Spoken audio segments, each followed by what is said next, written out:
In this driver operation video, you'll learn to operate the Thermo King T-Series refrigeration system equipped with the SR2 Premium Truck HMI control panel. There is nothing complicated about operating and keeping a Thermo King unit running, but listening to these instructions will be time well spent. The T600, T800, T1000, and T1200 refrigeration units are one-piece, front-mounted temperature control units designed for straight truck applications. Read and follow the directions on all safety decals and warnings on the unit and in the operator's manual. Wear safety goggles or safety glasses when working around the refrigeration system or battery.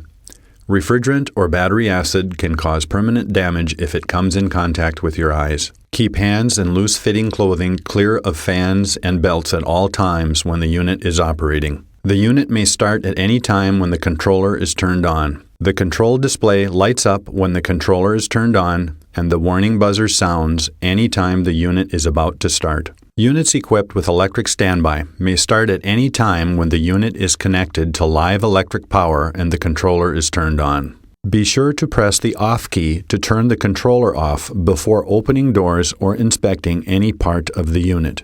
Be sure to turn off the high voltage power supply and disconnect the electric cable before working on a unit.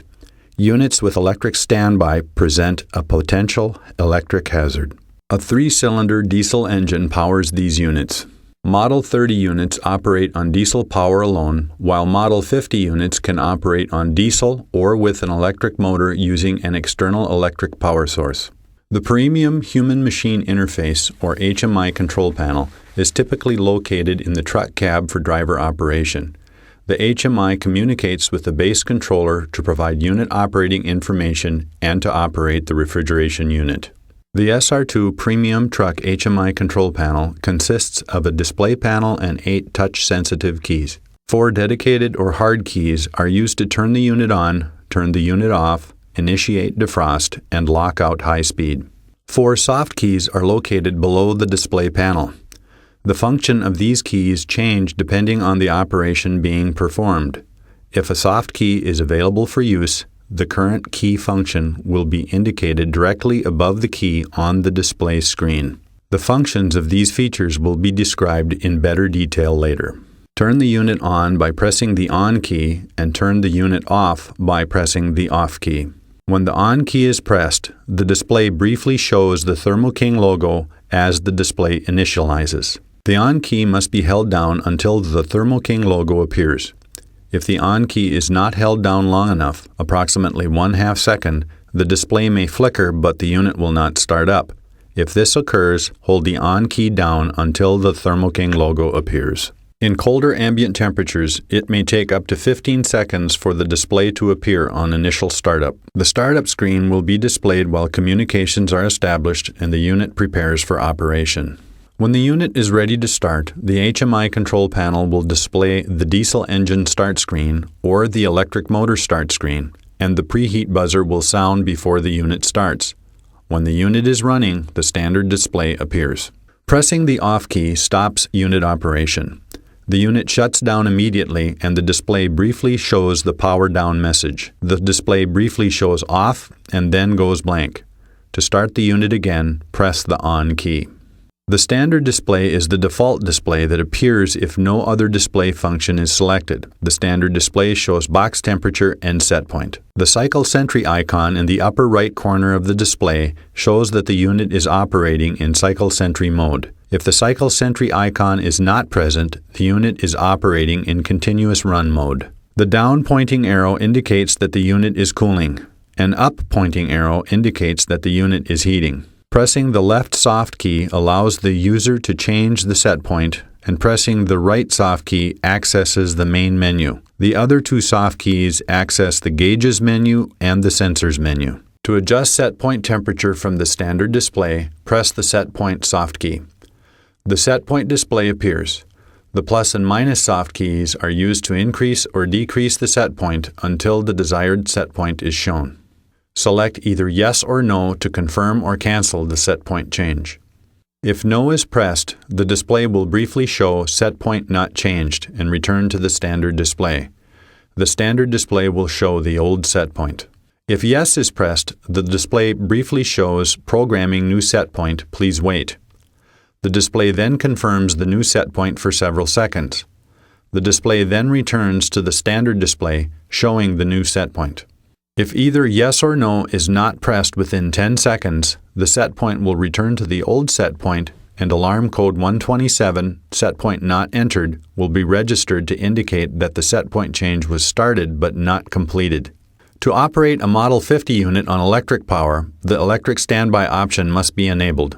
Warning: units equipped with electric standby can start at any time when the unit is connected to live power and the controller is turned on.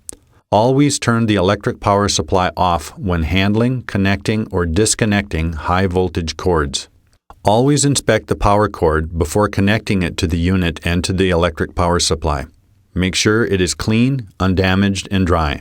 If it is wet, do not use it until the receptacle ends are completely dry. The unit must be turned off and the diesel engine should be completely stopped. Plug the unit's power cord into an appropriate power supply and press the on key. If the unit was previously operating on diesel power, the unit will automatically switch to electric power if the diesel to electric auto switch feature has been enabled. If this feature has not been enabled, a confirmation screen will appear. Select yes to switch to electric power. A confirmation screen will be shown acknowledging the switch. If unit operation is necessary, the preheat buzzer will sound and the electric standby motor will start. To switch unit operating power to the diesel engine from the electric motor, the unit will automatically switch to diesel operation when standby power is turned off or is no longer available if the electric to diesel auto switch feature has been enabled. If this feature has not been enabled, 2 alarm codes will be set when electric standby power is turned off or is no longer available. Alarm code 91, check electric ready input, and alarm code 84, restart null, will both be set. Turn the unit off and back on using the off and on keys. This will clear the alarm codes, and confirmation screen will appear. Select yes to switch to diesel power. A confirmation screen will be shown acknowledging the switch. If unit operation is necessary, the preheat buzzer will sound and the diesel engine will start. Defrost initiates automatically as required, however it can also be initiated manually. Defrost is only available if the unit is running. Features such as door switch settings may not allow manual defrost under some conditions. To run a manual defrost cycle, press the defrost key.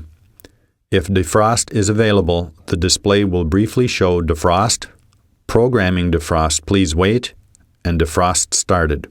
The display then shows the defrost display. The bar indicator shows approximately how much time remains to complete the defrost cycle. The display then shows the defrost display.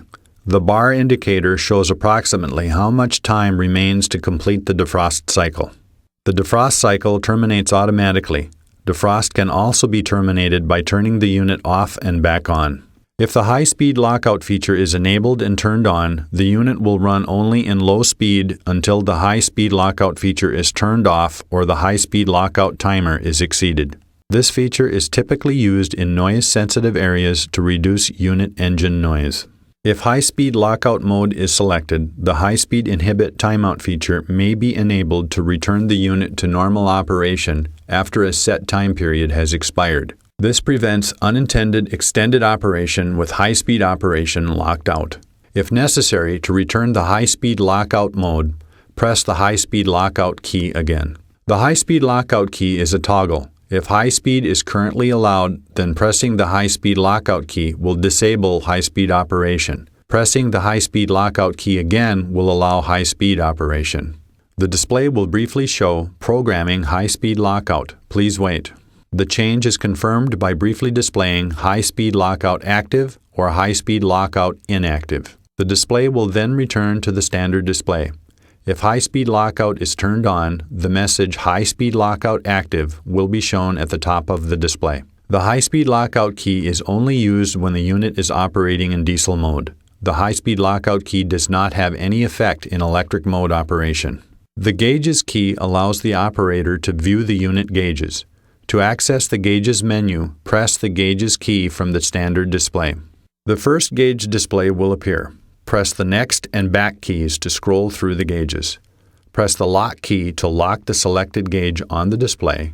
Press the next or back key to unlock the display and scroll to the next gauge. To return to the standard display, press the exit key. The Sensors key allows the operator to view the temperatures read by the unit temperature sensors. To access the Sensors menu, press the Sensors key from the standard display. The first sensor display will appear. Press the next and back keys to scroll through the sensors. Press the lock key to lock the current sensor on the display. Press the next or back key to unlock the display and scroll to the next sensor. To return to the standard display, press the exit key.